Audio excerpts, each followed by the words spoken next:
Hello mga friendship! Kayo po ba ay naghahanap ng mga souvenirs or gift o mga pasalubong na gusto nyo magbakasyon sa Pinas at kulang na kulang yung budget nyo at nag-iisip kayo kung ano ba talaga yung mga mura na dapat nating dalhin o anong dapat nating bilhin?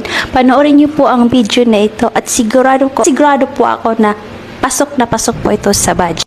Ano-ano po ba talaga ang mga products na andito? Ito po ay mga different po na mga perfumes, oil at saka mga wholesale na mga bag.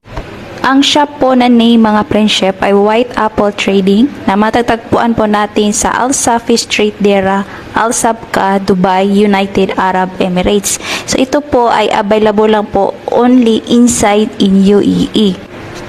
Gumagawa din po sila ng mga fixative perfume. Gusto din nyo po mag-open ng business sa pangalan nyo, pwede din po kayo mag-customize sa sarili nyo pangalan mga friendship.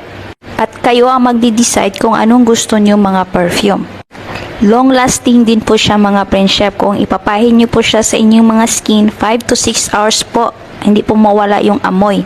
At saka kung ilalagay nyo na po sa mga damit, 24 hours din po siya. Murang-mura lang mga friendship, alam kong pasok ito sa budget. Talaga lang po ng 40 dirham up to 100 dirham mga friendship. So ano pa hinihintay natin mga friendship? Tara na! At isa pa, at gusto nyo na magkaroon ng more discount, babanggitin nyo lang po yung pangalan ko kung saan nyo po ito nakikita.